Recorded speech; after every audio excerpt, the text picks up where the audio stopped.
Dear students, good morning. मैं doctor Rojisha आज मैं आपको आधुनिकीकरण के स्तर और भारतीय समाज पर आधुनिकीकरण के प्रभाव के संबंध में बताने जा रही हूँ। आधुनिकीकरण के स्तर। आधुनिकीकरण की अवधारणा से संबंधित विभिन्न दशाओं के विकास को कुछ विद्वानों ने विभिन्न स्तरों के रूप में स्पष्ट किया है। कोनेल ने अपने लेख कंसेप्ट ऑफ मॉडर्नाइजेशन में आधुनिकीकरण के 3 स्तरों की विवेचना की है और ये 3 स्तर इस प्रकार हैं: विश्लेषणात्मक तथा आविष्कार का दृष्टिकोण, नई प्रौद्योगिकी का विस्तार, सामाजिक संरचना में लोच। विश्लेषणात्मक तथा आविष्कार का दृष्टिकोण सबसे पहले जान लेते हैं। आधुनिकीकरण के पहले स्तर के रूप में कोनेल ने परिवर्तन की उस प्रक्रिया का उल्लेख किया जिसके अंतर्गत लोगों में अपनी विभिन्न दशाओं का विश्लेषण करके वैज्ञानिक ढंग से उन्हें समझने की प्रवृत्ति बढ़ने लगती है, जिससे परंपरागत विचारों की जगह बुद्धिवाद को प्रोत्साहन मिलने लगता है तथा लोग अपनी दशाओं के प्रति अधिक चेतनशील होकर विचार करने लगते हैं। नई प्रौद्योगिकी का विस्तार। आधुनिकीकरण के इस दूसरे स्तर का संबंध जीवन यापन के उन तरीकों से है जो नई टेक्नोलॉजी पर आधारित होते हैं। नई मशीनों के बीच काम करने तथा उनके द्वारा बनी वस्तुओं का उपभोग करने के कारण लोगों के जीवन के ढंग बदलने लगते हैं। स्वाभाविक है कि इस दशा में परंपरागत व्यवहारों तथा कार्य के तरीकों का प्रभाव कम होने लगता है और इससे पुनः नई प्रौद्योगिकी के विस्तार को प्रोत्साहन मिलने लगता है, जो आधुनिकीकरण की एक आवश्यकता है, मुख्य आवश्यकता कह सकते हैं। तीसरा, सामाजिक संरचना में लोच। ये वह स्तर है जिसमें सामाजिक संरचना इस तरह बदलने लगती है जिससे आधुनिकीकरण से उत्पन्न होने वाले तनावों में कमी होने लगती है। लर्नर ने आधुनिकीकरण के संदर्भ में इसे अशांतिपूर्ण सकारात्मक भावना कहा है। इसका तात्पर्य है कि आधुनिकीकरण के फलस्वरूप जब लोगों की भूमिकाओं और सामाजिक संस्थाओं में परिवर्तन होता है तो मानसिक रूप से व्यक्ति अनेक प्रकार के तनाव महसूस करने लगते हैं। धीरे धीरे परंपरागत मूल्यों में परिवर्तन होने से जब सामाजिक संरचना भी उसी के अनुसार बदलने लगती है तब इस तरह के तनाव अपने आप समाप्त हो जाते हैं तथा उन मूल्यों को प्रोत्साहन मिलने लगता है जिनका संबंध आधुनिकता के मूल्यों से होता है। अब हम इस संबंध में लर्नर के विचारों को जानेंगे। लर्नर ने मध्य पूर्वी देशों का अध्ययन किया तो ये स्पष्ट हुआ कि आधुनिकीकरण के विकास की आरंभिक स्थिति 3 प्रमुख स्तरों से संबंधित है और ये 3 स्तर इस प्रकार हैं: नगरीकरण, संचार के साधनों में सहभाग, साक्षरता में वृद्धि। नगरीकरण ये वह दशा है जिसमें लोग अपने ग्रामीण क्षेत्र को छोड़कर नगरों में आकर बसना शुरू कर देते हैं। ये दशा लोगों को अपनी आर्थिक स्थिति के प्रति जागरूक बनाती है क्योंकि नगरों में आकर रहने से उनकी आवश्यकताएं बढ़ने लगती है। नगर में जीविका उपार्जन के वह ऐसे कारखानों या दूसरी अन्य जगहों पर काम करना शुरू कर देते हैं जहाँ उत्पादन नई प्रौद्योगिकी से संबंधित होता है, जहां सामान्य लोग प्रशिक्षण के द्वारा अपनी कार्य कुशलता में वृद्धि करते हैं, जिसके फलस्वरूप उनका झुकाव ऐसी विशेषताओं की ओर होने लगता है जिनका संबंध आधुनिकीकरण से है। संचार के साधनों में सहभाग। दूसरे स्तर पर जनसंख्या के एक बड़े हिस्से में संचार के साधनों जैसे रेडियो, टेलीविज़न या तथा प्रेस द्वारा दी जाने वाली सूचनाओं एवं कार्यक्रमों के प्रति जागरूकता लोगों में बढ़ने लगती है। जनसंचार के साधन इस दृष्टिकोण से भी महत्वपूर्ण है कि इनके द्वारा जनसाधारण की मनोवृत्तियों तथा परंपरागत संस्थाओं के प्रति विचारों में परिवर्तन की वह प्रक्रिया पैदा होती है जो कि आधुनिकीकरण के लिए आवश्यक है। इसी के फलस्वरूप समाज में इस तरह के आर्थिक, राजनीतिक और धार्मिक परिवर्तन आरंभ होते हैं जिससे एक सार्वभौमिक दृष्टिकोण का विकास होता है। साक्षरता में वृद्धि। लर्नर के अनुसार आधुनिकीकरण का तीसरा स्तर साक्षरता में वृद्धि के रूप में देखने को मिलता है। नगरीकरण में वृद्धि होने से जब विचारों और व्यवहारों में परिवर्तन होता है तो लोग एक और अपनी कार्यकुशलता को बढ़ाते हैं, उसमें वृद्धि करते हैं और उसके प्रति जागरूक होने लगते हैं कि हमें अपनी कार्यकुशलता को बढ़ाना है। तो दूसरी ओर धर्म और परंपराओं के प्रति उनका दृष्टिकोण बदलने लगता है। साक्षरता में वृद्धि होने से व्यक्ति नए आविष्कारों से अपना अनुकूलन करते हैं तथा ऐसे साधनों का विकास होने लगता है जिससे सामाजिक संरचना में विभेदीकरण के तत्व उत्पन्न हो जाते हैं और यही वह दशा है जो आधुनिकीकरण की प्रक्रिया में भी वृद्धि करती है। ड्यूश ने आधुनिकीकरण की प्रक्रिया की विवेचना मुख्य रूप से गतिशीलता तथा सामाजिक विभेदीकरण जैसी दो विशेषताओं को ध्यान में रखते हुए की है। उन्होंने आधुनिकीकरण के दो स्तरों का उल्लेख किया है, जिसमें पहले स्तर का संबंध सामाजिक जनांकीकी की विशेषताओं में होने वाले परिवर्तन से है, जबकि दूसरा स्तर वह है जिसमें सामाजिक संगठन के संरचनात्मक पहलू बढ़ते हुए विभेदीकरण से संबंधित होने लगते हैं। संक्षेप में आधुनिकीकरण की अवधारणा इन स्तरों से कोई प्रत्यक्ष रूप से संबंधित नहीं है, लेकिन ये स्तर इस दृष्टिकोण से महत्वपूर्ण है कि इनकी सहायता से उन लक्षणों से क्रमिक विकास को समझा जा सकता है जिन्हें आधुनिकीकरण की प्रक्रिया का आधार माना जाता है। अब हम जानेंगे भारतीय समाज पर आधुनिकीकरण के प्रभाव। भारतीय समाज पर आधुनिकीकरण के प्रभाव से उत्पन्न होने वाले परिवर्तनों को जिन क्षेत्रों में देखा जा सकता है वह क्षेत्र इस प्रकार हैं। प्रौद्योगिक विकास। भारत में आधुनिकीकरण का सर्वप्रमुख परिणाम प्रौद्योगिकी विकास के रूप में देखने को मिलता है। ये सच है कि तकनीकी विकास की प्रक्रिया ब्रिटिश शासन के दौरान शुरू हुई, लेकिन आज़ादी के बाद आर्थिक नियोजन के द्वारा इसमें बहुत अधिक वृद्धि हुई।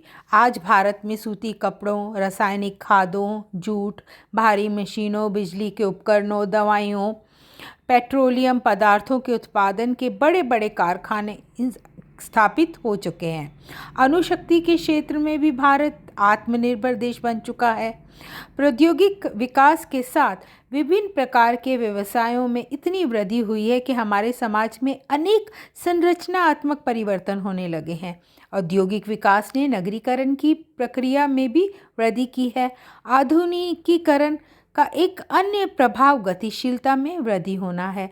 इसी के फलस्वरूप नगरीय जनसंख्या के प्रतिशत में लगातार वृद्धि हो रही है। जीवन स्तर में सुधार। भारत में भूमि सुधारों तथा विभिन्न कार्यक्रमों के फलस्वरूप जीवन के सभी पक्षों में आधुनिकीकरण को प्रोत्साहन मिला। ग्रामीण क्षेत्रों में कृषि उत्पादन बढ़ने से प्रति व्यक्ति आय बढ़ी। नगरीय क्षेत्रों में प्रौद्योगिकी पर आधारित वस्तुओं पर अधिक उपयोग किया जाने लगा।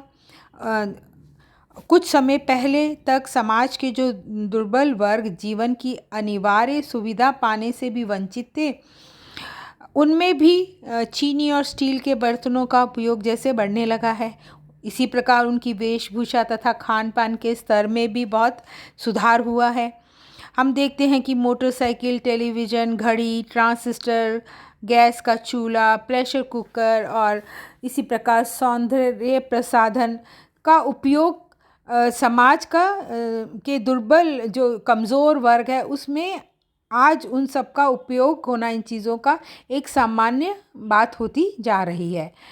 गाँव में भी विवाह और दूसरे आयोजनों के समय साज सज्जा को जैसे विशेष महत्व मिलने लगा है। जीवन स्तर में होने वाला ये सुधार उन मनोवृत्तियों का परिणाम है जो आधुनिकता की उपज है। कृषि का आधुनिकीकरण। आधुनिकता का एक स्पष्ट प्रभाव गांव में कृषि की नई प्रविधियों का बढ़ता हुआ उपयोग है।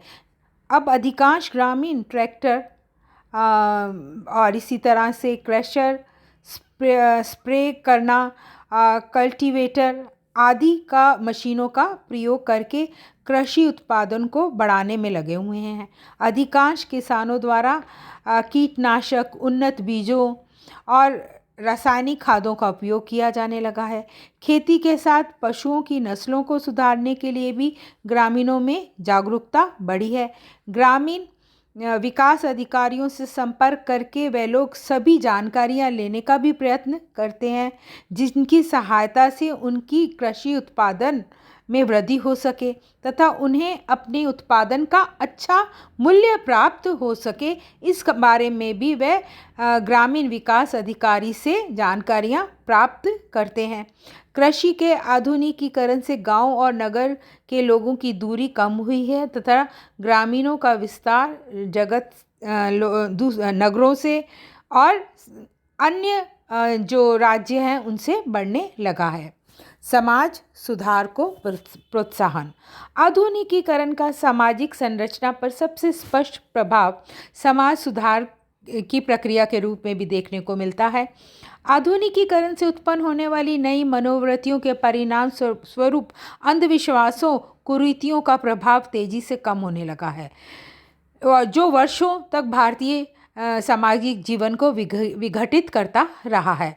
समाज में जैसे जैसे पश्चिमी मूल्यों और शिक्षा का प्रभाव बढ़ा, वैसे वैसे सती प्रथा, बाल विवाह, अस्पृश्यता, दास प्रथा, विधवाओं के शोषण, बहुपत्नी विवाह, स्त्री पुरुषों की असमानता, पर्दा प्रथा, दहेज प्रथा का विरोध भी बढ़ने लगा।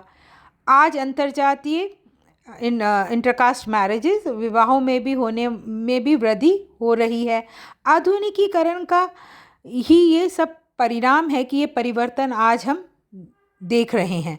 सच तो ये है कि आधुनिकता के प्रभाव से भारत में एक ऐसी सामाजिक चेतना उत्पन्न हुई है जो समानता, सामाजिक न्याय और स्वतंत्रता के मूल्यों पर आधारित है। अंतर्जातीय संबंधों में परिवर्तन। भारत में एक लंबे समय तक विभिन्न जातियां एक दूसरे से अलग थलग रहीं, जिसके फलस्वरूप समाज में उपयोगी परिवर्तन नहीं हो सके। आज़ादी के बाद आधुनिकीकरण में वृद्धि होने से जाति के नियम कमज़ोर पड़ने लगे। परिवहन और संचार के साधनों का विकास होने से सभी जातियों और क्षेत्रों के लोगों को एक दूसरे के संपर्क में आने का अवसर प्राप्त हुआ। प्रौद्योगिक विकास ने सभी जातियों के लोगों को व्यवसाय के नए अवसर प्रदान किए। शिक्षा से उत्पन्न होने वाली चेतना ने ये स्पष्ट कर दिया कि जन्म के आधार पर कोई भी व्यक्ति ऊंचा या नीचा नहीं होता। इसी का परिणाम है कि आज व्यवसाय का चुनाव करते समय व्यक्ति जाति के नियमों को ध्यान में न रखकर अपनी कार्यकुशलता, योग्यता और सामाजिक प्रतिष्ठा को ध्यान में रखता है।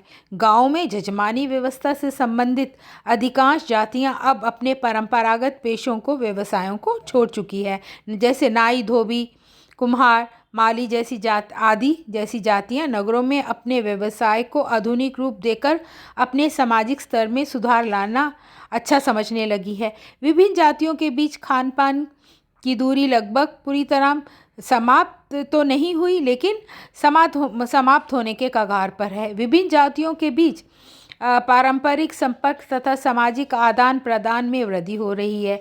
ये सभी परिवर्तन भारतीय सामाजिक व्यवस्था की अधिक संरचना में होने वाले परिवर्तन को स्पष्ट करते हैं। शिक्षा का प्रसार। आधुनिकीकरण का एक अन्य प्रभाव शिक्षा के प्रति लोगों की मनोवृत्तियों में व्यापक परिवर्तन का होना है। आज अधिकांशतः सभी माता पिता आर्थिक कठिनाइयों के बाद भी अपने बच्चों को अच्छी से अच्छी शिक्षा देना चाहते हैं। इसी के फलस्वरूप शिक्षित लोगों के प्रतिशत तथा शिक्षा के स्तर में सुधार हो सका है। आज भारत में एक ऐसी शिक्षा का प्रसार हो रहा है जिसका उद्देश्य ऑफिस के लिए क्लर्क या बाबू तैयार करना नहीं है, बल्कि ज्ञान और विज्ञान के विभिन्न क्षेत्रों में नई पीढ़ी की योग्यता और प्रतिभा से अधिक वृद्धि करना है। ग्रामीण और जनजातीय समुदायों में भी आज अधिकांश व्यक्ति अपने बच्चों को शिक्षा दिलाने के पक्ष में हैं।